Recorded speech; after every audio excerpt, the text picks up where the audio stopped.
Is it going? Am I on? Oh, there I am. Hey guys, I'm back with some more questions for you. More answers, I guess. So send me questions. Okay, cool. I guess there was a bit of a delay on my screen. All right, so hey guys, send me questions and I'll be happy to answer them. Let me check the Reddit thread. Let's see. Got a question here from K Tirona that says, "What parts of the pod do you find the most interesting?" Well, I have to say that I find the ArcSPAC's magnetic levitation engines the most interesting. And the reason why is because magnets are super, super trippy. You wouldn't have magnets in a Newtonian world, which is the way most of us conceptually think about reality, right? In order to get electromagnetism, you need Lorentz invariance, which requires like a four-dimensional space-time that kind of warps and is really trippy, right? So the idea that a magnetic material is what happens when you have a bunch of atoms that are aligned in a certain way that their electrons trip out space and time in such an inconceivable way that it creates a force, and then so you take some of those, arrange them in a certain way, spin them, and you can levitate a pod on that. I think that's super fascinating. I mean, as from a technological standpoint, it doesn't get much more interesting than that. All right, so what other questions do we have? Magnets, how do they work? Yeah, that is a great question. They just do. They just work. That's how physics is. Get used to it, because that's what it is. All right, let's see. We have another question. Should we have ion spaceships before a Hyperloop or after? The answer is we already have ion spaceships, believe it or not. The Dawn space probe, which went to the asteroid Vesta and then went to Ceres, actually used ion thrusters. And these things are amazing. They're really low power. They have about the same amount of thrust as like putting a piece of paper on something. But they can go continuously for months at a time, and they have a super high specific impulse, which is like rocket science for efficiency. So what this enabled the Dawn probe to do was to orbit Vesta for a while, take some pictures, survey the asteroid, and then move on to another asteroid Ceres, map that out, and now they're actually thinking about using a third target for that. So ion spaceships do exist. They're not quite as powerful as you see in sci-fi, but they are very much real. And hopefully the Hyperloop will be real not too far in the future. All right, let's see. On the Twitch chat. How much time have you put into the Kerbal space program? You know, I've actually been avoiding it only because I know that I'm going to be addicted to it. I've seen my friends play it. I've seen my friends get sucked into it, and I've thought, after I graduate, I will put a lot of time into it. But for now, I've been avoiding that addiction. Someone asked me if I have a Twitter. I do, but it's not really a public kind of thing. It's more for just when I want to post some random stuff, and I don't know if I necessarily want that related to rLoop, but if you're curious, search Richard Behil, that's Behil, and I guess follow me if you're into that kind of thing. Let's see. Ooh, okay, so if a swallow carrying a 10-pound... Oh, dang it. Oh, let me scroll up. I lost the question. Okay, this is a good one. If a swallow carrying a 10... Shoot, I lost it again. Stop typing things. Carrying a 10-pound coconut was in the Hyperloop. Where did it go? You know what? Okay, it was a Monty Python reference, and of course it depends on if the swallow is African or European. Okay, next question. Oh, I see someone answered the question. All right. Okay, so how are you going to avoid going back to October 26th, 1985 if you reach 2.21 gigawatts? And my answer to that would be, why would you want to avoid going back to 1985? That just seems like an added benefit of the Hyperloop. So, okay, we've got another one. What is my favorite flavor of ice cream? Probably chocolate chip cookie dough, because it combines the chocolate chip with the cookie dough, and that's what it's all about. Yeah, someone commented that Elon Musk is awesome, even though it is possible he may be a supervillain. I would say it's probable he's a supervillain. He's talked about nuking the poles of Mars with thermonuclear bombs, so that probably makes him a supervillain. All right, going back to the Reddit thread real quick. Let me refresh the page. Someone asked, who is my favorite Muppet? Unfortunately, I was never much of a Muppet guy. All right, long term, what kinds of potential uses do you see for the tech used in developing the Hyperloop? Well, it'll be interesting to demonstrate what the ArcSPAC's hover engines are able to do. Right now, they've been used in the Hendo hoverboard, which is pretty cool. I got to see a demonstration of it in Texas. It was awesome technology. It's like magic. I mean, the thing just levitates. You need a conductive surface underneath it, but so it'll be good at sort of showing what that technology can do. A lot of the technology in the pod itself is actually similar to what's being used currently in the airplane industry. So Yeah, but now when actually building the tube of the Hyperloop, I imagine that a lot of R&D is going to go into making it resistant to seismic activity, thermal expansion and contraction, and that sort of thing. Someone asked a question, how expensive are the magnetic hover engines? So they are actually somewhat expensive. Each engine costs $5,000, and we need 8 engines, so they make up the bulk of our cost. Yeah. Let's see. Someone asked, what makes you want to start a career in your field? What are you graduating in? The reason I chose engineering and science was that I've just been good with numbers and sort of abstract mathematical concepts, and I like the idea of being able to turn the world around you into ideas and dreams and to push the limits of what people can do. I think it's fascinating, and I think engineering really is, it's like magic, it's just more mathematical. Who are your most advanced competitors? Probably the MIT grad students are the ones that, at least I personally have my eye on right now, because they won the award for the best student team design. We won the award for the best non-student team design. So that's who I see as sort of our main competitor. Now I'm also excited to say that UCSB is going to be one of our competitors, and the reason I'm excited to say that is that 5 very good friends of mine are actually on that team. So we have a friendly rivalry going on. So I look forward to seeing how that plays out. Let's see. When it's time for human testing, do you want to be on the first group or the second group? First group. Go big or go home, right? I mean, well, yeah, sign me up. If you could pick an ideal group of passengers to take a Hyperloop trip with, who would it be? Probably me and Elon Musk. Yeah, that'd be pretty cool. Elon's like, he's great. He's an amazing guy. What do you think would happen if the sun exploded or if Earth got out of orbit? Well, if the sun exploded, it depends on how quickly the sun explodes, but as long as the mass stays relatively concentrated, and actually not even that concentrated, I mean, the gravitational effect, the Earth is going to stay in orbit unless the sun's mass gets so distributed that you can no longer approximate it as a point. So if the sun explodes, the problem that we would worry about is everything getting dark and very cold, or I guess potentially very hot, depending on how big the explosion is. Yeah. Ooh, someone asked, does God exist? I don't know why people keep asking me that. I don't know the answer. I haven't been told that yet. So, let's see. Will there be a special chair for Stephen Hawking? Well, you know, yeah, I mean, I would imagine if the technology takes off, we would definitely want to accommodate as many people as possible. All right. I'm going to have to go in about a minute here, so let me just answer one final question. Oh, how old are you? I'm 21. Let me just answer another final question because that was a quick one. In a time when we don't even maintain bridges and the interstate, how reasonable is it that the Hyperloop, how reasonable is the Hyperloop in terms of funding? That's a great question. Funding is still a major unknown because of the fact that we're not aware of how much the technology is going to cost, what sort of maintenance it will require, etc., and what the political landscape is going to look like in a few years. Clearly, things are a little bit chaotic and unpredictable at the moment. So we will see, and that's part of what makes the Hyperloop project so fun. We don't know if it's going to work, but we are going to try to make it work. All right, so it's noon, so I'm going to turn it back to the hyperfluid competition. Thanks. Is that okay? Keep going. Keep going? All right, I'm going to keep going. All right, send me more questions, guys. Let's see. How do you get the property rights to build through populated areas? Yeah, that's an interesting question. I mean, eminent domain is probably going to be the way to go. It's going to be similar to like a railroad or that sort of thing, or any other major infrastructure project along those lines. Let's see. No, I swear, guys, I am 21. Yeah, no, yeah. So someone on the Twitch chat commented that the biggest obstacle is getting public officials to support, fund, and maintain the project. We actually met with, well, the Secretary of Transportation of the United States was at the event in Texas, and he seemed open to funding R&D in the Hyperloop idea if it proves to be feasible. So while he didn't make any concrete promises, he definitely seemed open-minded, and he made a very inspiring speech, which is probably on YouTube, regarding how we, as a nation, really need to keep pushing the boundaries of technology because we never know what revolution is right around the corner.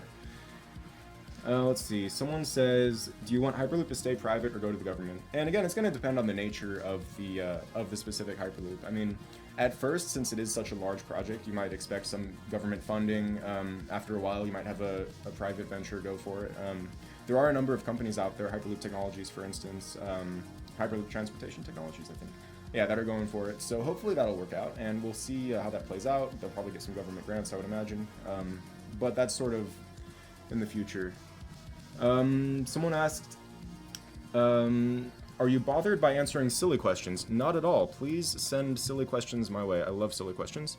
Someone also suggested that I look at the Reddit posts, so I'm back here for a second. I've written out replies while I was gone to a lot of these questions, so let's see. How soon do you think we can have humans on another planet and keep them alive? That's a great question. I'm actually very active on the SpaceX subreddit. I'm a huge fan, and I've been following them for a while. I've oftentimes frustrated my fellow SpaceX fans by saying that I think humans are never going to go onto Mars. I'm extremely pessimistic. Not pessimistic, but skeptical, and I really hope SpaceX proves me wrong. There are a number of things I see with a potential Mars mission. There is the potential for something that could just kill the idea of human colonization.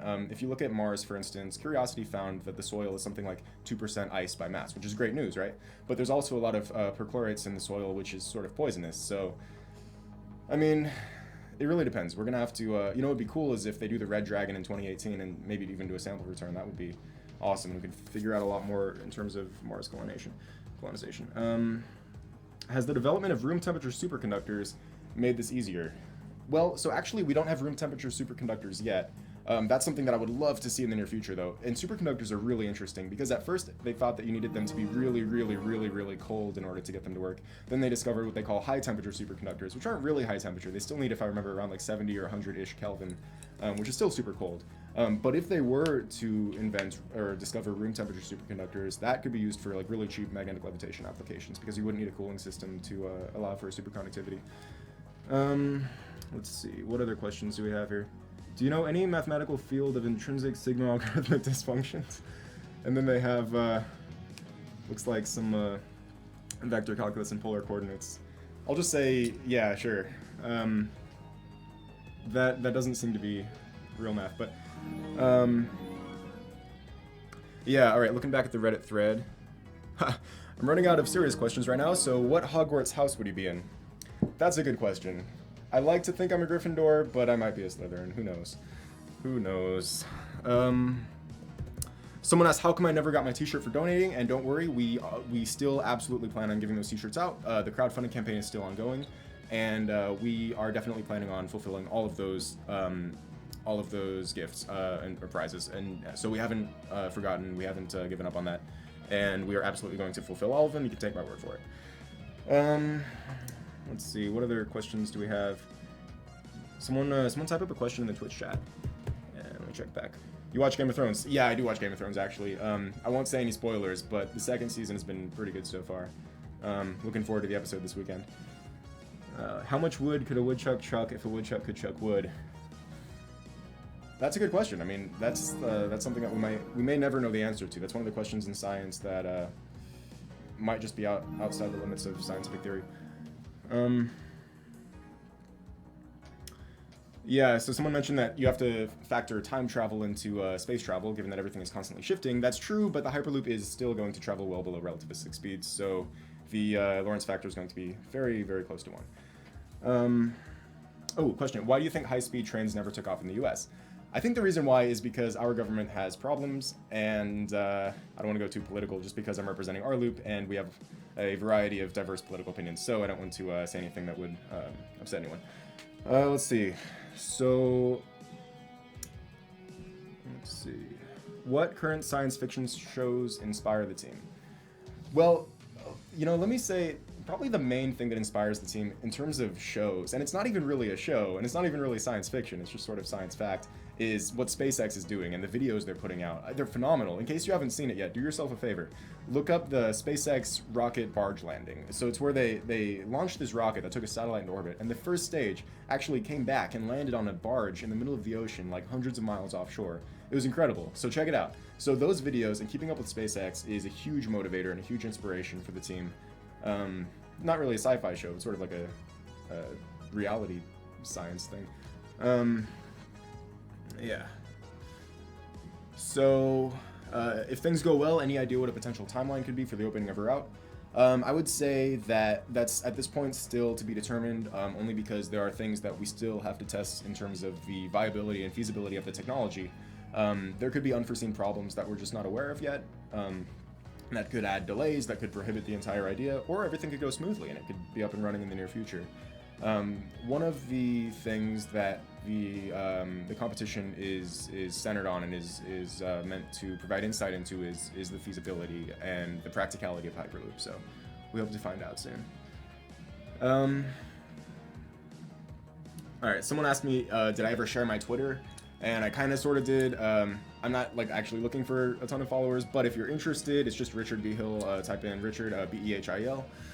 Let's see, how many different expertise are on your team? What expertise do you think you are missing most? Well, we have really expertise all across the board. We have people in mechanical, aerospace. We have people even outside of engineering, electronical engineering, and all these different fields. We even have people who are not in engineering but want to learn something about engineering, or we have like a great video team and a great social media team. And really anyone who wants to join our team can. So it doesn't matter what expertise you have. If you want to learn something new, come on, we'll teach you. And if you have expertise, if you have skills, you have resources you want to donate to the team, please go to rLoop.org, sign up for the team, and be part of this historic project. All right, what other questions do we have? Let me check back on Reddit. So, someone asked me, what are the top 3 movies? I would probably say Paul Blart Mall Cop, and Paul Blart Mall Cop. So, back on Reddit, we have, do you think that a tube system like this could ever be employed for travel under the seafloor, like on a tunnel or something? My answer to that would be, yeah, absolutely. The Hyperloop tunnel itself, or the Hyperloop tube itself, could easily be placed inside of a tunnel, so it could go under the seafloor. Now, there is a constraint there, which is that the change in height going from sea level to below sea level would have to be managed carefully. In other words, you might have to have a longer entrance to the tunnel, and it might have to sort of scoop down, maybe parabolically, in order to compensate for the G-forces that you would have. Oh yeah, I forgot to mention earlier, Paul Blart Mall Cop 2. How can I forget? So, yeah. All right, let me check back at the Reddit thread. Oh yeah, but just to finish on the underwater tunnel point, yeah, you could totally do that with Hyperloop. I think. I don't know. I mean, no one's done it yet, but I don't see why not. Someone thinks I have poor taste in movies. Well, they have poor taste in Paul Blart Mall Cop, so. Someone asked if I think teleportation is feasible. No, I don't. And I've been reading a lot lately about quantum teleportation. It's fascinating, and you can transfer the quantum state of a very small system from one part of the universe to another, which brings up interesting philosophical questions about like local realism and all that sort of thing, which, yeah, I mean, it can make you stay up at night sort of wondering about what the heck is going on in this reality. But in terms of teleporting everyday objects, I don't think it's going to happen, just because even if you could somehow devise like a quantum teleportation system in which you could measure the state of like a human, for instance, and then directly replicate that, the problem is it would still destroy the original object, and that would bring up the existential question of, well, would the copy of you be the same you? And there are differing points of view on this, but I feel like nobody is strongly of the conviction that the new you would be the new you in order to take that chance. I mean, when they see someone walk into that tube, the teleportation tube, and then just instantly disappear and they're gone, that might be a bit much for people to try out, but we'll see. And as a consequence of entanglement, you would have to destroy the original to make the copy, so teleportation probably not going to happen. But Hyperloop could definitely happen. All right. Someone asked, what's my height? 6'4". Let's see. What else do we got? Someone's trying to... Dang it. Someone put, is this the real life or is this just fantasy? So thanks for getting that song stuck in my head. That's going to be pretty distracting, but no, it's all right. And yeah, someone else brings up a good point, which is that with every teleport, there'd be a significant signal to noise loss as well, which is absolutely true. I mean, I can't even imagine... You know, if you think about the number of elementary particles in the human body, it's just absolutely insane. And I know no one likes to be that person who is pessimistic about what could happen in the future, but I just really don't see quantum teleportation on a macroscopic scale ever being feasible. Could be wrong. I'd like to be proven wrong, but we'll see. All right. Let's see. What other questions do we have? Okay. Caught on the landslide. Thanks for that. All right, let me reload the Reddit page real quick. All right, so now it appears that we have officially started a Bohemian Rhapsody thread. That's okay.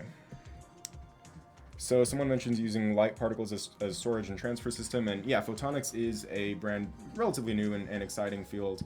We'll see where it goes, but I mean, I see like best case scenario, maybe they'll make a faster computer, if that's even feasible. But yes, I have watched Rick and Morty. I love it. It's a great show, very good show. Yeah. All right. You guys are just gonna type out the whole song, aren't you? You know what? Go for it. Go for it. Yeah, plasmonics is word. I agree. What protections are in place for the zombie apocalypse? Well, one thing is, I think zombies would decay much more quickly than people would like to imagine. Yeah, they do seem to be very tenacious in fiction and in movies, but in reality, they are still like meats, and it would be hard to imagine them not just dissolving or being eaten by bacteria after a few days. So I'm not too concerned about a zombie apocalypse, actually. All you gotta do is hide for a couple days, and then you're good. Alright. What about the different types of environments affecting the tube? Will this work as well in the north? Great question. So this tube would be most feasible in climates where the temperature doesn't change too drastically. And the reason why is that thermal expansion is going to be a concern. So thermal expansion is related to the temperature change on an object. So if you imagine you have a bar, right, or a tube or anything, it'll have a certain thermal expansion coefficient, which means that that specific item will change its length approximately in linear proportion to the temperature difference. So, all right, final question, guys. Send me a good one. Oh, what do you make of the mathematical proof that the sum of all real numbers? Yeah, okay, Reimann hypothesis would be great if they could prove it. Oh wait, that's a different, okay, but that equals minus 112. I would say that is something that's often taken out of context. It's a way you can map a series to numbers, but it's not actually a philosophical thing. All right, let's see. Could a tube within a tube be a feasible solution to thermal expansion? It certainly could be, but there might be a cheaper way to do it. All right, and with that, I'm gonna have to turn it back over to the hyperfluid competition.